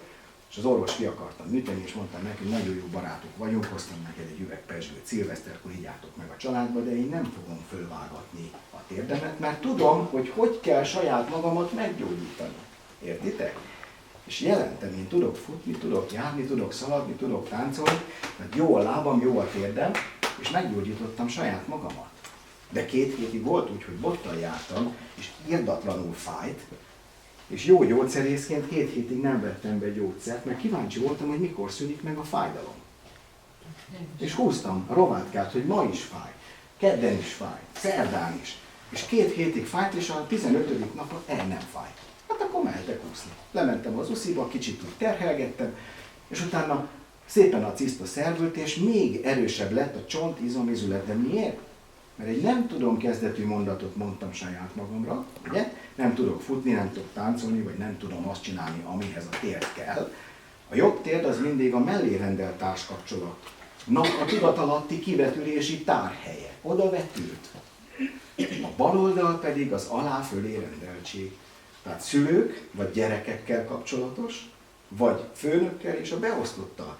Speciál nekem saktanítványaim voltak. A kislány volt, aki mondta, hogy pókfocizzunk, és én mondtam, hogy nem tudok pókfocizni, de lemegyek, megmutattam, és kifordult a bal térdem. De mondtam, hogy figyelj, 1 perc. Kicsit koncentráltam voltam. Tudok pókfocizni. Már át is fordítottam a nem tudom kezdetű mondatot tudokra. Azonnal lejöttem a stressz konfliktusról. Egy bagatel dolog, nem? És a szervezet már beindította azt, hogy itt legyen ciszta és fájjon, és amikor a fejem fájt, az ellenkező oldalon tudtam, hogy na ez volt a térdpont, már csak kávé kell meg lehűteni, és már csak pár hét és kivárni, míg tökéletesen meggyógyulok. De jelentem meggyógyultam. Sőt, a könyököm is volt, az volt a 3. 2 éve talán tartottunk itt a Sárga Csikóban egy ilyen előadást, én tartottam, és megmutattam a tanítványoknak, hogy fogjátok meg, hogy milyen a porc, mennyire lehet mozgatni, meg melegebb, kicsit fájdalmas is volt, olyan, mint egy teniszkönyv. De és erősebb lett. Az értelme, a lényege az, ami a könyvben le van írva, hogy addig, amíg valaki azt mondja magára, hogy nem tudom azt a valamit megcsinálni, az amire vonatkozik, azon a csonton, izmon fog kivetülni, ott sorvad, az izom, a csont, a porc, az izület. Mikor kimondja, hogy tudom, azt, amire eddig azt mondta, hogy nem tudja, akkor az onnantól kezdve erősebbre épül. Vagy például, ez középső csíralemezből fejlődik. De van egy daganat, ami a belső csíralemezből fejlődik, akkor amíg a daganat a sejtburjánzást tart, az aktív fázisban, mikor lejön a konfliktus izgalmi helyzetéről, megoldja a konfliktust, a daganat elbomlik. És a könyv szépen leírja, hogy például a daganatot a gombák bontják el, vagy gombabaktériumok bontják el. A középső csíralemezben a baktériumok építik föl a cisztából azt a sejtszövetet, ami ahhoz kell, hogy erősebb legyen. És a külső csíralemezből, ami gyakorlatilag a bőr és az idegrendszer, meg bizonyos szerveknek a belső fala, mondjuk a ereknek, stb. De ilyen a hasnyálmirigy vezeték belső fala, a gyomor kiskanyarulata, vagy a arcüreg, homloküreg részei, stb. Az erek belső fala. Az a külső csíralemezből van, az egy elhatárolási konfliktusra reagál. Apró nüansznyi eltérések vannak. De a könyv leírja, hogy milyen agyterület érintett. A külső csíralemeznél van 24 biztosíték, a nagyagy kéregállományában, ugye, külső, szürke állomány. A nagyagy velőállományában megint van 35 féle biztosíték, ami a középső csíralemeznek a biztosítéka, ha így fogalmazok, idézőjelben. És ugye a belső csíralemez összeköttetésben van az agytörzsel, ami egész bent van, az agytörzs rész, meg a középagy és a kisagyi rész gyakorlatilag. És az azért felelős. Ott is van 27. És összeadjátok 87. És még ennek a kombinációja, amikor a jobb és a bal oldalon is érintett egyszerre valaki. Tegye fel a kezét, hogy valaki életében már füllentett vagy hazudott. Ilyen velem is Jó. Tudjátok miért volt az? Mert egyszerre volt ingerületben, aktív stressz helyzetben a jobb és a bal oldalatok a középső csíralemez tekintve. És az lehetett egy jobb könyök és egy bal láb. Elváltozás. Értitek? És miért változott el? Mert egyszerre mondtátok, két irányú mellérendelt kapcsolatban és alárendelt, fölérendelt kapcsolatban a nem tudom kezdetű mondatot. És az egyén úgy venti meg saját magát, hogy ilyenkor füllencsi lesz. Egy kicsit hazudik. Aki nagyon hazudik, mert nagyon érintett, vagy nagyon elment már, és nem oldotta meg, elkezd lealázni. Mert a középső csiralemez önismeret, önbecsülés, önértékeléssel van összefüggésben. Utána már antiszociális lesz, és a legvégső esetben rasszista. Na, ha találkoztatok veled, aki rasszista, akkor ő gyakorlatilag nem beteg, hanem két elváltozása, vagy több elváltozása van a jobb és a bal oldalát érintő középső csíralemezből kifejlődő porc, csont, izom, izület, férfiaknál, herenőknél, petefészek, vagy a lép, vagy a zsírszövetet illetően, és ezért lett hazug, antiszociális, vagy éppen rasszista. Mit kell csinálni? El kell beszélgetni vele. Mi okozta ezt? Vissza kell fejteni, hogy oldja meg a konfliktust, jöjjön le az izgalmi állapotról. A megoldás után futtassa ki a programot. És ez csak egy az ilyen egyszerű dologról, hogy valaki hazudik, vagy rasszista lesz. De van például olyan is, amikor valaki depressziós lesz, vagy mániás. Erről is beszéltem, mert a gondolatok, érzések, kivetülése, ha valaki depresszióssá tesz, és mondjuk jobbkezes férfiről van szó, akkor először a nagy agy kéregálományának ezt az oldalát érinti, itt van 5 biztosíték, így az 5 ujjamat ráteszem, körülbelül így, a kamera felé mutatom, így van ez az 5, és az adott konfliktusnak megfelelően becsapódik. Most csak elmondom sorrendben, van mondjuk egy féltékenység. Félt valamit, valakit, a pénzét, a családját, a feleségét, a férjét, jó, hát a feleségét férfi, a jobbkezes férfi a feleségét félti, ugye? Na, majd legyen féltékenység. Ha kicsit hátrébb megyünk, akkor van valami, ami összefüggésbe hozható ijegység, rémülettel. Ha tovább megyünk, akkor van, amit birtokát elveszítette, birtokveszteség. Meghalt valaki, a hozzátartozója, vagy elveszítette a párját, a munkahelyét, vagy bármi. A birtok az, amit én annak érzek. Tovább megyek, akkor gyakorlatilag egy olyan részhez érek, ami a birtok bosszúság. És ha leghátul vagyok, akkor a birtok határ vitával kapcsolatos. Ez az 5 van. A másik oldalon is van 5, ez inkább férfias oldal, ez inkább a nőies oldal. A másik oldalon is van, valaki veszekedik, ijegység, rémület fogja el, szexuálisan zaklatják, vagy visszautasítják, identitászavarra van, az a 4, tehát például nem tudja, mert elköltözött valahová, Egerből Debrecenbe, albérletbe, vagy munkahelyet váltott, és leghátul pedig nem birtok, hanem fészek határ vitája van. Ez az 5 van. De ha egyszerre van ingerülőben ez a 2, akkor ez nagyon jó politikus lehet, vagy éppen pap, mert nagyon sokat beszél. De ha magában beszél, akkor itt van a súly, ha másoknak beszél, akkor itt van a súly, az identitás és a féltékenység között. Ha átellenben nézem, akkor autista. Ha itt van a súly, akkor gyakorlatilag a birtok bosszúsága depressziót okoz nála, tehát autista depressziós, vagy bocsánat, autista depressziós. Ha itt van a súly, akkor a féltékenység, a zavar, a veszekedés, bocsánat, nem féltékenység, a zűr, a zavar és a veszekedés az autistánál, ugye, ha ide vetül, akkor autista mániás lesz. Ha a 2 első, akkor például lehet lebegő, aki álmában fölfelé repült, vagy lefelé zuhan. Ha lefelé zuhan, akkor ez a súlyosabb, ha fölfelé repül, akkor ez. Gyakorlatilag lebegő mániás, vagy lebegő depressziós lesz. Ha mindkét oldalon ezen a részen van körülbelül a fingerületben, akkor gyakorlatilag 3 féle van. A férfinál Casanova depressziós lesz, vagy mániás, a nőnél nymfomániás, vagy nymfodepressziós lesz, illetve lehet olyan, hogy a halálról beszél. Mi van az élet után? Ha nem csak beszél róla, hanem öngyilkos lesz, akkor biztos, hogy posztmortális mániás, tehát ezen az oldalon volt súlyosabb a lelki trauma. Nem ezen. Hát ez az oldal mániásra tette, ez az oldal depressziósá.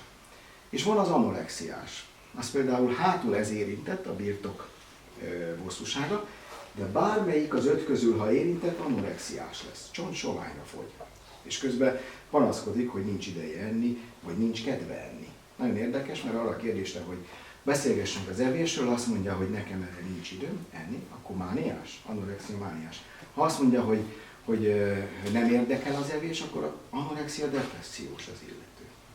De van, aki agresszív, üt, ver, verekszik, annak a két hátsó ingerületben, a birtok bosszúsága és az identitászavara, mert elköltözött otthonról. Ha megkérdezitek, hogy szoktál verekedni, azt mondja, ütök, vágok, agresszív, mániás. Azt mondja, magamat verem, agresszív, depressziós. Van a bulémiás, annak elől ment ki itt ezen a részen,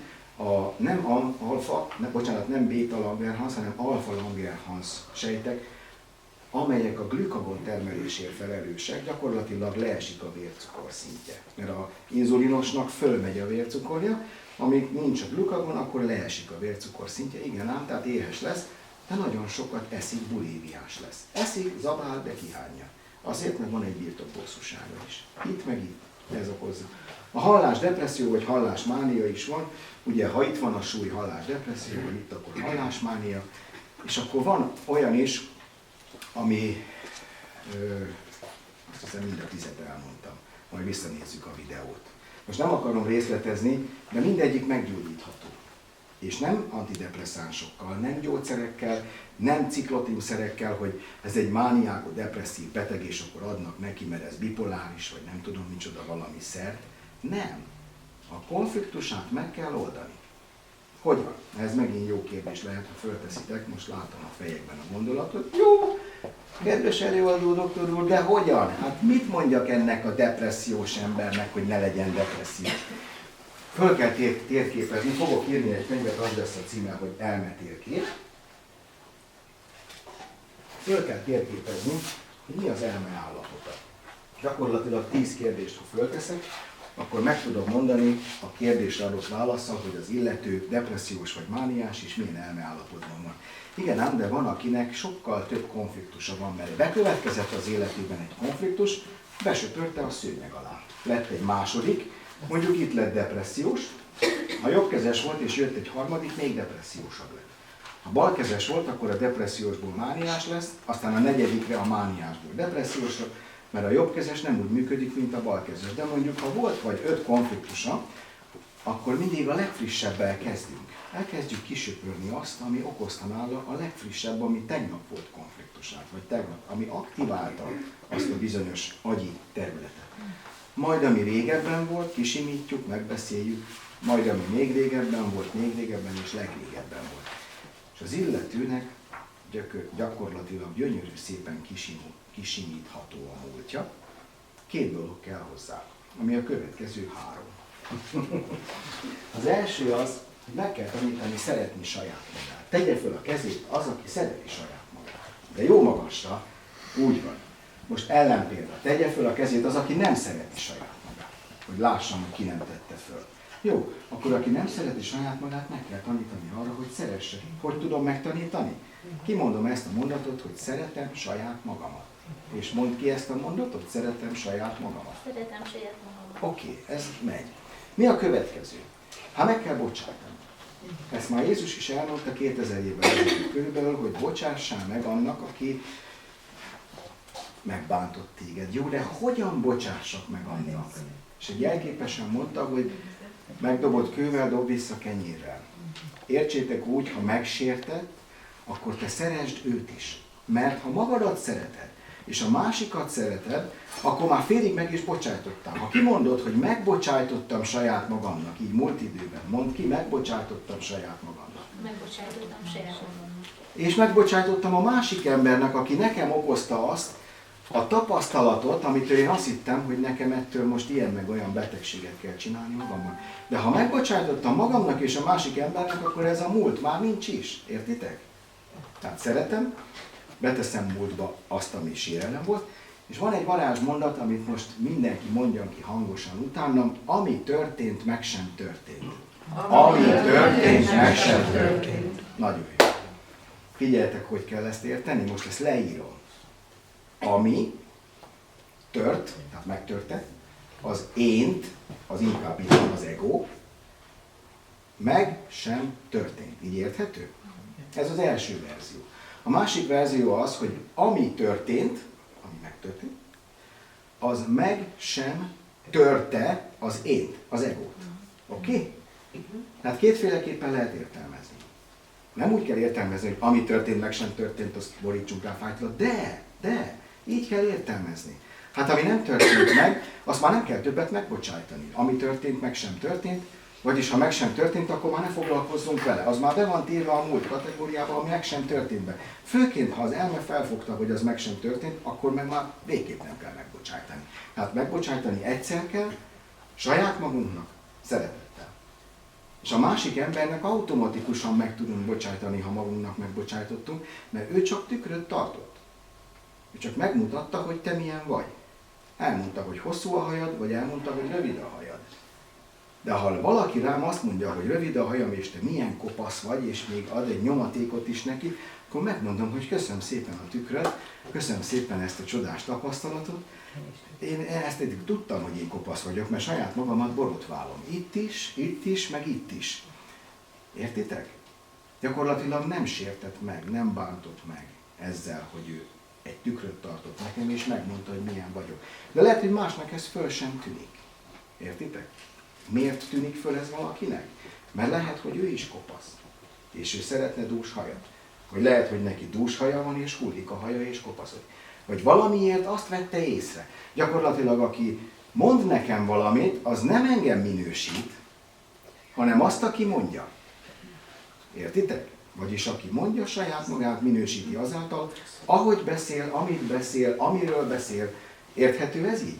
Tehát, ha bárkivel beszélgettek, ne felejtsétek el, hogy a tudatalatti úgy működik, hogy a gondolatok, érzések kivetülnek, és ahogy te érzed magad a szívedben, ahogy te gondolkodol a fejedben, és ahogy a tudatalattiban be van tárolva DNS mintázatokban, az felszínre fog jönni, és óhatatlanul a te gondolatodat és a te érzésedet fogod rávetíteni, vagy kivetíteni arra az emberre, akivel te beszélsz. Vagyis a másik ember, aki velem beszél és mond olyat, ami esetleg sértő vagy bántó lehet rám nézve, vagy a múltban az volt, egy varázsmondatot mondok neki, ami egy szóból áll, hogy szerinted. És teszek a végére egy pontot. Nem kérdőjelet, nem felkiáltó jelet, hogy még vitatkozzunk, és hogy tényleg szerinted kopasz vagyok. Nem kérdőjel, nem felkiáltó. Én kopasz vagyok! Ha-ha! Nem. Szerinted pont, ez a te véleményed. Te szerinted én kopasz vagyok. Lehet, hogy én is így gondolom, de nekem ez nem okoz problémát. Értitek? Gyakorlatilag akinek problémát okoz, az majd megmondja, hogy ő neki. Értitek a tükör hasonlatot? Hogy mit kell megbocsájtani a másik embernek? A kő az nem kő, hanem a szavak, amivel dobálódzik és megsérti saját magát is az, aki mondja, mert ő is hallja. Értitek? Gyakorlatilag szeretettel, saját magát, a másik embert szeretve, meg kell bocsájtani magunknak, a másik embernek, ami történt, be kell tenni a múlt kategóriába, ami történt, meg sem történt, és az elme, az ego, vagy a kis ego már zérón van, neki már nincs ezzel több feladata. Letudtam. Értitek? És beindulhat a szív. Sőt, először a szív indul be a szeretet szempontjából, ugye?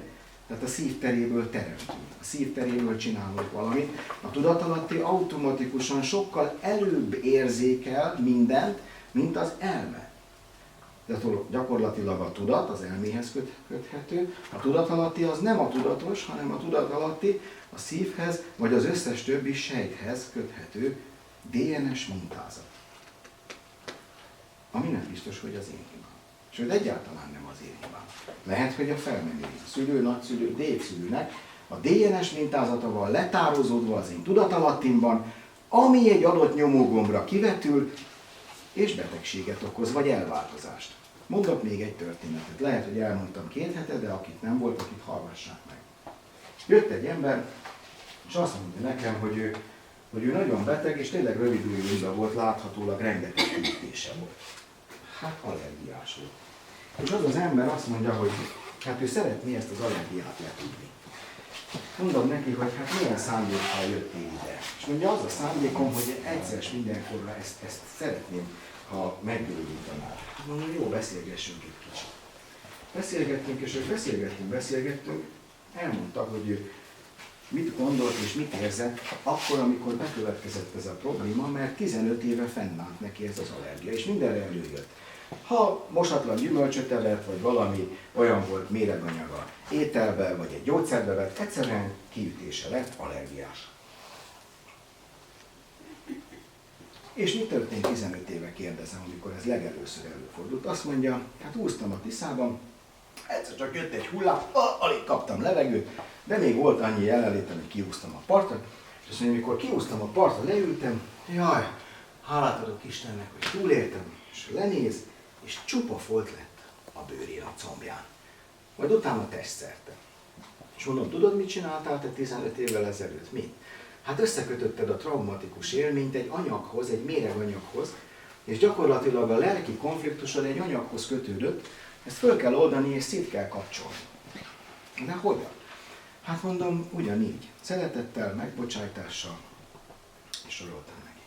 De ezt megelőzte az, hogy megkértem, hogy képzelje el, és elég jó képzelő ereje volt, vetítse ki a tobozmirigyével azt a képzeletet, hogy ő most már egészséges, és adtam neki egy olyan mondatot, hogy azt képzelje el, hogy mondjuk ezelőtt 16 vagy 20 évvel képzelje el saját magát, hogy ő amikor még tényleg egészséges volt. És kicsit mondtam, hunyd is be a szemet, kicsit lementünk, meditálgattunk, és akkor mondja, hogy igen, 20 évvel ezelőtt egészséges vagyok, ez nagyon fontos, a kamerában mondom, jelen időben egészséges vagyok. Elképzelte magát. Beszélgettünk, ugye feloldottunk mindent, amit lehetett, szülők, nagyszülők, traumatikus élményes, stb. Nagyon sok előjön ilyenkor 1 óra alatt. De már 1 óra 15 perce, gyakorlatilag 75 perce beszélgettünk, mikor így ittam a csészéből a kávét, mert szeretek kávézni, és így tettem le a csészét, és ahogy tettem le, hát láttam, hogy ezek a foltok kezdenek eltűnni a karján, és teljesen eltűntek eddig, mert rövid ujjúban volt. És mondom, nézd már magadra, hát eltűntek a foltjai. Azt mondja, jé, tényleg. Mondom, figyelj, kávézóban vagyunk, ne vedd le az inged, meg a gatyát se told le, hanem menj haza és szólj vissza, hogy eltűntek el testszerte mindenhol, a hátadról, a comb, és akkor visszaszólt a Facebookon, hogy minden eltűnt. Hálálkodott, hogy ő meggyógyult, kérdezte, mivel tartozik, mondtam semmivel, mert a gyógyítás ingyenes. Ráadásul elmondtam neki, hogy nem én gyógyítottam meg, nehogy véletlenül egy olyan téves eszméje legyen, hogy én gyógyítottam meg. Nem, ő saját magát gyógyította meg. Az lehet, hogy én ott voltam, és beszéltem vele 75 percet, meg elmondtam, hogy mit csináljon, tehát egy kicsit az úton azért kísértem, ugye? Tehát azért van tapasztalatom benne, főleg nemzetközi hipnoterapeutaként, meg gyógyszerész is vagyok, mert a test szinten már a molekulákat látom az emberben, néha a gondolataikat is, érzéseiket. Meg hát ismerem a biológika szervatlaszt fejből, tehát ismerem, hogy hogyan vagyunk behúzalozva, úgymond bekötve a biztosítékok az agyban, tehát tudom, hogy hogy kell visszakapcsolni a biztosítékot. Értitek? Most az a jó hírem van, hogy ezt ti is meg tudjátok tanulni a biológika szervatlaszból. 2. Ha valaki elolvassa ezt a könyvet és megtanulja, tanulmányozza. Előtte van a 34 oldal egy bevezetés, tehát azért elég komoly 34 oldalas bevezetése van, magyarul semmi. Hát ezt megtanulni másfél óra. És utána a 270. oldal után is vannak egész jó érdekes dolgok benne. A lényeg az, hogy ezt nem elolvasni kell, hanem ezt használni kell szótárként. Valaki mondjuk idegen nyelvet tanul, van egy idegen nyelvű szótára, angol-magyar vagy német-magyar, akkor tudja használni a szótárt, nem ismer egy szót, akkor fellapozza, megnézi és kiszótározza. Gyakorlatilag az alap, a biológika szervatlasz, ez a felépítmény, az egészségpiramisa, a kamerának mutatom, 15 000 forint, bárki megrendelheti interneten, a könyvet, a biológika 20 000 forint, azt is bárki megrendel interneten, plusz postaköltség. De ez még nem elég, ezt körbeadom, ezt is megnézhetitek, ez még nem elég ahhoz, hogy valaki 75 perc alatt elmagyarázza, hogy gyógyuljon meg valaki, hogyha egy komoly lelki traumája volt. Azért szépen össze kell tudni pakolni a puzzle-t. Ahhoz, hogy én az emberi szervezetet megismertem, tanultam orvosegyetemen. Azt megelőzőleg gimnáziumot végeztem, meg voltak általános iskolai ismeretek. Hát az orvosegyetem 5-6 év. Azt követően volt 20 éves praxisom gyógyszertárban, kórházban, minisztériumban, egy csomó helyen az egészségügy területén. Tehát gyakorlatilag a kisujjamban van az egész gyógyszerellátás. De egyszer hoztam egy döntést, hogy nem szolgálok olyan ipart, amelyik képtelen meggyógyítani a beteg embert. Mert ez nem gyógyszeripar, nehogy azt higgyétek, még csak nem is egészségipar. Gyakorlatilag betegségipar, mert benne tartja az egyént az adott betegségben. Meddig tartja benne? Amíg a tüneteket elnyomja.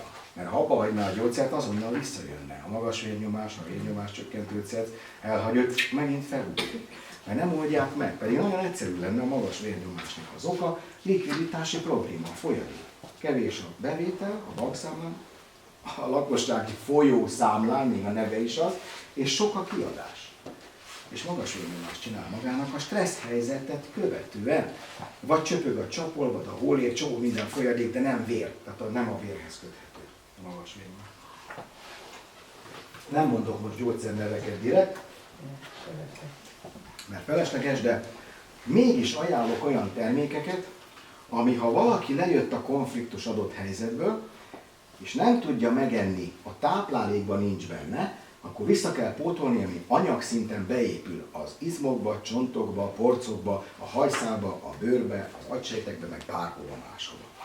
Most nem mondok neveket, majd külön reklámban esetleg reklámozom őket, de van ilyen, ami C-vitamin tartalmú, vas, rész, cink, mangántartalmú, van olyan, ami kölesmag kivonattartalmú, van, ami szőlőmagolaj, van, ami olivabogyóból készül, van olyan, amiben különböző gyógynövények vannak benne, van, ami a vörösbornak a resveratrol tartalmát dúsítva kínálja.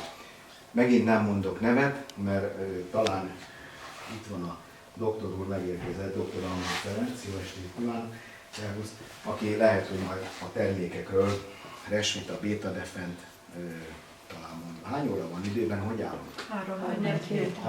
3-4. Tehát körülbelül még van egy, Kati, 15 percünk van még? Jó? Tehát van egy 15 percünk, és mielőtt a doktor úrnak én átadnám a szót, mert hát ez például a doktor úr terméke, a Bétaláj. Úgyhogy Harvard Egyetemet van itt, Igen, majd ezzel a doktor úr elkezdtük. Csak hogy megértsétek és lezárva a gondolatsort, a tudatalatti, a tudat, a gondolatok, az érzések, és ami a jövő héten lesz majd a kimondott szavak, milyen összefüggésben vannak, a kimondott szavak 40% fontosak.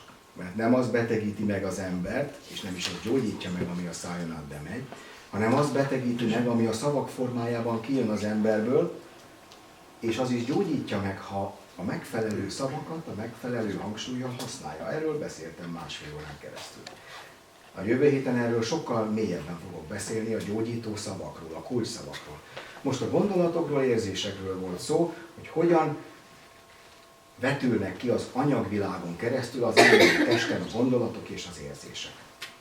Egy héttel ezelőtt a mozgásról volt szó, hogy milyen mozgásformák vannak, miért jó a jóga, vagy az úszás, vagy a hegymászás, vagy sorolhatnánk a sportokat. 2 hete pedig a táplálékokról volt szó, hogy milyen táplálék hova épül be. De hát azt 2 héttel ezelőtt felvettük, és majd meg fog jelenni a YouTube csatornán, vagy a civil multimédiának a csatornáján, a CMM televízió adásában viszont láthatjátok. Úgyhogy nagyon szépen köszönöm a figyelmeteket, a türelmeteket. Ha valakiben van kérdés, akkor most kérdezhet. Igen, most lehet kérdezni. Én azt szeretném megkérdezni, hogy ha lehet, amit a múlt héten mondtál Szerának, hogy a nagyszülők, az ők szülőknek a rámvetített genetikája, vagy esetleg az a betegség, amiről nem én tehetek, hogy azt hogy lehet magamról leoldani, vagy Gyakorlatilag rá kell jönnöd, hogy mi okozta a tudatalattiban azt a DNS mintázatot, ami kivetült, és mi volt a nyomógomb, az a gondolat és érzés, ami azt felszínre hozta. Érted? Mi okozta a stressz helyzetet? Erre kell rájönni. Amikor megvan, hogy mi okozta, akkor lehet semlegesíteni. A jövő héten a kulcsszavakról lesz szó, ugye arról a 40%-ról, amit majd megtanítok nektek, mert a 30% a gondolatérzés, kb. 20% a táplálék és 10% a mozgás a 100%-ból, ami befolyásol bennünket. Ismerni kell az egyént. Pontosan tudnia kell, hogy mi volt, ami kiváltotta. Pontosan tudni kell, milyen érzelmi környezetben, milyen szociális környezetben. Ki mondta neki, miért mondta, ő hogy érezte magát, miért vette magára, mert más a sértés, más a mocskolás, más az önértékelés letörés, más az önbecsülés, más egy falatkonfliktus, teljesen más a depresszió és a mánia, amiről nagyjából most egy kis képet kaptatok. Tehát így látatlanban, hogy valaki nincs itt, a problémájáról beszélni lehetetlen. Ha 4 szem közt beszélek valakivel, akkor az ő rá tartozik. Senki másnak. Sőt, meg is szoktam mondani, hogy nem mondok el neveket, történeteket mondok név nélkül. vagy éppenséggel, ha valaki megengedi és azt mondja, hogy ő kifejezetten kéri, hogy ezt mondjam el, ez a férfi ember direkt mondta, hogy elmondhatom még a nevét is, akivel ez a Tiszában történt a ő testi allergiás kivetülése előtt 15 évvel. Mert hát, ha segítsége lesz valakinek, vagy magára is, mert nehogy azt higgyétek, hogy mi különbözünk egymástól, körülbelül 1 vagy fél százalékban különbözik az emberiség, 99%-ban DNS mintázatában mindenki megegyezik. Apró pici nüanszok vannak, kis eltérések. Tehát a telefonszámomat ismeritek, ha nem kérjétek el, odadom, és akkor jelentkezzetek be egy személyes konzultációra. Jó? Hogy ott beszélgetés lesz, biológikáról lesz szó, vagy a tudatállapot sejtszintű programozásáról, azt majd meglátjuk. Majd meglátjuk, hogy tudjuk kitisztázni a titkos múltat. Így érted? Mert mindig valamilyen titkot kell keresni, mindig valamit kell, egy programozó mechanizmust, ami azt kiváltotta és elindította a folyamatot. Ha megvan, akkor már nagyon könnyen tudjuk megtanítani az egyént, hogy szeresse saját magát, hogy bocsásson meg magának és másoknak, ami történt, meg sem történt, érted? Tehát a lényege ez, amit el akartam nektek mondani, a gondolatról, az érzésekről, és a kimondott szavakkal folytatjuk a jövő héten. Rendben van? Eljöttök? Igen. Na, köszönöm szépen, köszönöm szépen. Köszönöm szépen.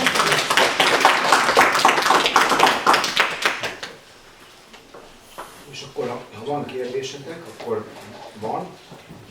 Igen, Kata, tessék. Nekem volna egy kérdésem, régóta izgat engem. Az a dolog, hogy valakit ér egy nagy konfliktus, egy nagy érzelmi becsapódás, és azt mondják neki, hogy megvizsgálják, és hogy X-rákot az beteg. Pontosan Megműtik, most csak megműtik, és azt mondják, hogy ha 5 évig nincs semmi, akkor gyógyultál nyilvánítják. Igen. Eltelik az 5 év, Igen. és utána azt mondják, megvizsgálják, hogy hopp, mit tudom én, valahol a szervezetébe áttét keletkezett. Igen. Mi a kérdésed? A kérdésem az, hogy ha becsapódik valami érzelmi konfliktus valahová, ugye okoz egy rákot, hogy ez létezik, vagy ez nem is rák. És az, hogy egy X sejtből az a sejt átvándorol, tehát áttétje van, ez hogyan lehetséges? Jó, tehát én ebben nem értem a hiszek. kérdést. Áttét nincs. Ezt most mindenkinek mondom, ha lettek volna ilyen téveszmély, hogy valami áttétes, áttét nincs. És ezt akár bíróság előtt eskü alatt is tudom mondani, hogy nincs áttét, hanem 2 külön konfliktus van. Az egyik konfliktus, mondjuk egy falakkonfliktus, daganat sejtburjánzást indít el. Egy másik konfliktus, meg mondjuk mást indít el. Mondjuk a csontban egy önértékelés letörés, vagy a májban mondjuk egy másik falakkonfliktus. Értitek? Ez 2-3 vagy több konfliktusból ered. Azt tudnotok kell, hogy 10 éves koráig a gyerekek, és mindenki kivétel nélkül, legalább 100 konfliktust elszenved. Elesik, lemegy a lábán a prezúr, ezt mondja, azt mondja, veszekednek az oviba, iskolában mondanak mindent, gúnyolják a másikat, sértegetik, mocskolják, 100. Hát évenként legalább 10 konfliktusa van egy kisgyereknek. Sőt, ha leveszi a szüleiről, akkor még több betegséget csinálhat magának, lelkileg, hogy megmentheti a szüleit. De egy konfliktus, egy testi kivetülés, és nagyon jól behatárolható. Egy másik konfliktus, másik kivetülés. Ez nem innen oda szóródik, ilyen nincs.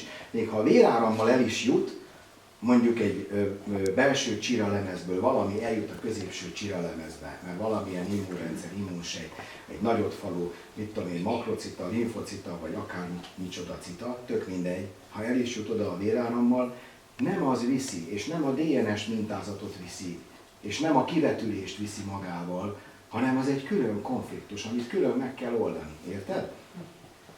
Mondok egy esetet, hát ha így egyértelmű lesz. Egy ember fordult hozzám meg név nélkül, hogy vastagbél daganata van.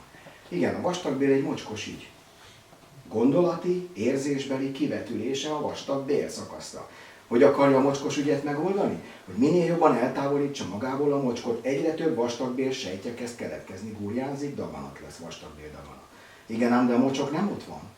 Az a gondolatában van, meg az érzéseiben, értitek? De ha onnan kitisztázza, akkor láss csodát, a vastagbél daganatos sejtek elbontásra kerülnek, és szépen visszaáll az eredeti vastagbél állapota. De ezt az embert, ha megműtik, és kiműtik, kirakják ide a vastagbelét, ilyen, hogy nevezik ezt? Igen, egy ánuszprébe. De a agyából, a szívéből nem ültik ki a konfliktust. Értitek?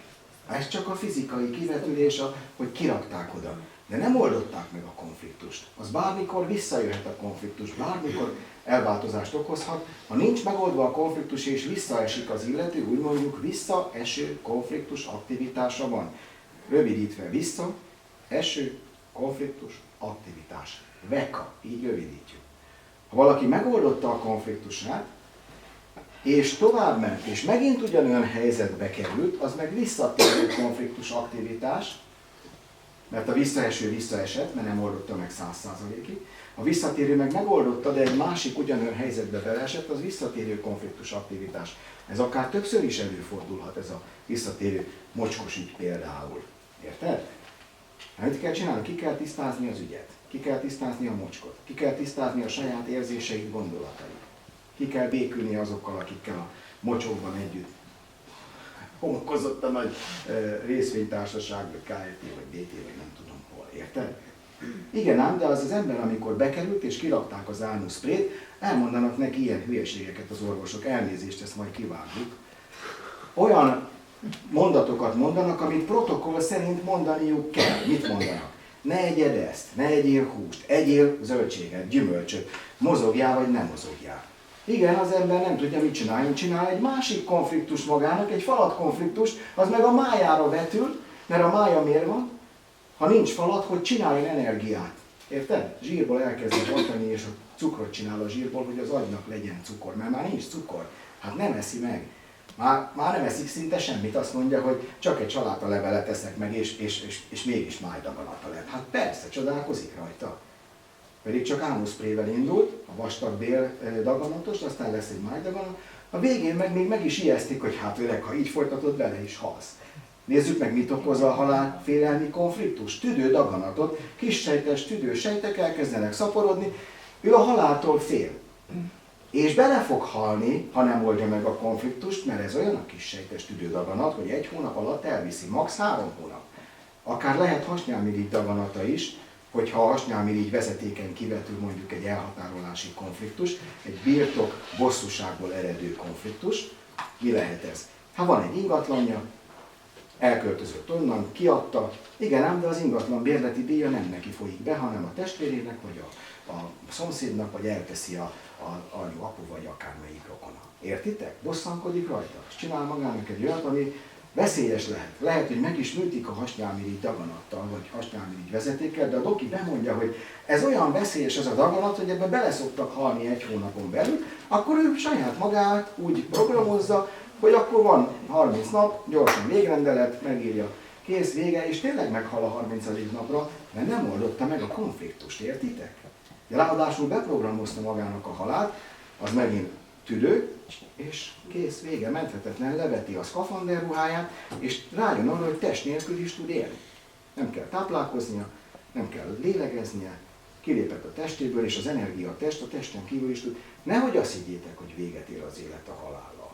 Aki egyszer meghalt és visszajött, az pontosan tudhatja, hogy nem ér véget. Sőt, ott kezdődik igazán az az élet, ami nem ez a 3-4%, hanem a többi 97. És lehet, hogy még körforgás is van, mint ahogy a pozitívtól a negatívig a tóruszon keresztül. Kilépünk, ugye az elektron eltűnik, majd utána feltűnik az elektron, megszületik és megint él a létezésben. Az elektron is ezt csinálja. Egy magasabb pályára gerjesztődik, láthatatlan lesz ezen a pályán olyan, mintha eltűnne, majd ha visszajön, akkor meg feltűnik. Eltűnik, feltűnik. Az élet ilyen. Itt feltűnünk, itt eltűnünk. Itt feltűnünk, itt eltűnünk. De nem ugyanabba a testbe. Itt tévednek azok, akik azt mondják, hogy majd reinkarnálódunk ugyanabba a testbe, vagy mondjuk egy másikba, vagy harmadikba. Nem. Az ember, hogy inkarnálódik az ember? Hát a saját gyermekeiben van a tudatalattia, hogy oda inkarnálódik bele. A gyermek éli meg a szüleinek a DNS mintázatát, ami kivetül a gyermeki testben. És ő adja tovább a saját gyerekeinek a DNS mintázatot. Ez a valódi lélekvándorlás, de lehet oxigén molekulához is kötni, mert az oxigén molekula vándorol, mint ahogy itt egymásnak adtuk a levegőt, beszívtuk, kifújtuk, hát legalább már 50-szer beszívtam azt az oxigént, amit ti is kifújtatok. az oxigén vándorol, de ez megint csak a 3%-a az isteni egésznek, a 92%-a az nem maga az oxigén molekula, mint a Szentlélek, hanem a láthatatlan része. Érted, Kata? Hát nem egy konfliktus több, az orvosok programozzák, sajnos protokoll van, én legszívesebben kidobnám a kukába az összes protokollt, az összes jogszabályt, elővennék egy tiszta A4-es papírt, és fölírnám rá, hogy minden ember egyenlőnek és egészségesnek születik, meg szabadnak. És a születésétől a halálig joga van az egészséges élethez. Nem a kórházi kezeléshez, nem a gyógyszeres kezeléshez van joga, az egészséges élethez. És ha valaki beteg lett, a lehető legrövidebb idő alatt vissza kell állítani az eredeti normál állapotot, ami lehozza őt a konfliktus izgalmi állapotról, és visszahelyezi az egészség állapotába. Értitek? Egész, nem fél, egészség.